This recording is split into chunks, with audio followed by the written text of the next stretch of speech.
Here's a video that I would like to direct to professionals, architects, building designers, someone who is going to be doing the design. They're going to be choosing the materials, but they aren't going to be doing the maintenance. And I'd just like to throw out a little message here, kind of a consumer awareness message.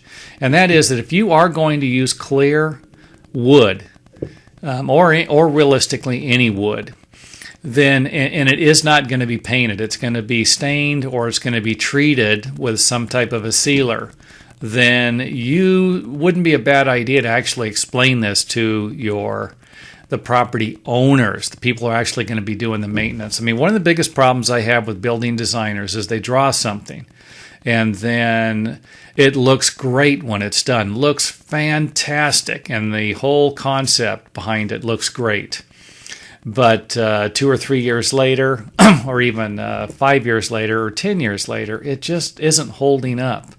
And I don't know how old this is, so that's one of the biggest problems. But you can see here where there's some sealer here, it looks like, but it doesn't look like it's over here. This looks like it's missing the sealer. Where it's a little darker, you can see, it looks like the sealer might still be on there.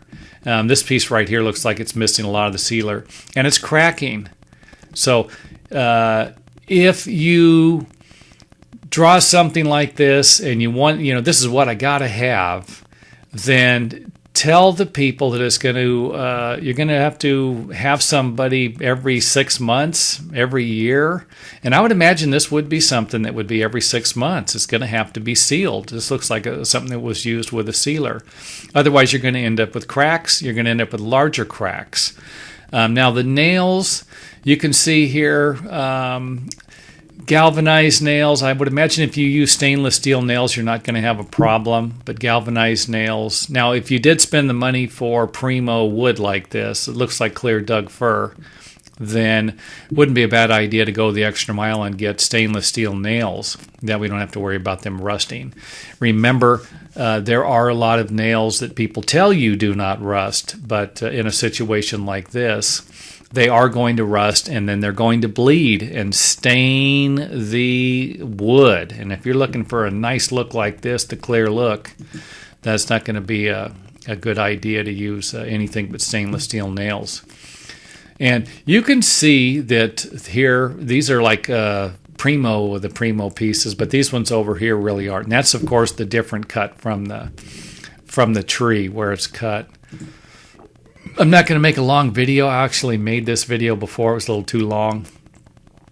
The main point I would like to make is just that if you do use wood, point it out to the people who own the property and don't want to see it go to crap, is that they're going to need to seal it. If you're using a sealer, it's going to have to be sealed. And it's going to require maintenance to keep something like this up. Now, here's the bad news, and I see it all the time. Someone goes on, they put this stuff on, it starts to get a little too many cracks in it. The gaps start to get a little big at the edges, so they want to fix it. They want it to look better, and then they paint it. Well, this isn't this. It would be, you're wasting your money as far as I'm concerned to paint something like this, because you could have just bought a different material, something that was a lot cheaper, and got the same effect. So if you want to keep this up, so the clear wood look with the sealer, you're just going to have to seal it and maintain it. And you as the building designer will need to make the property owners aware of that.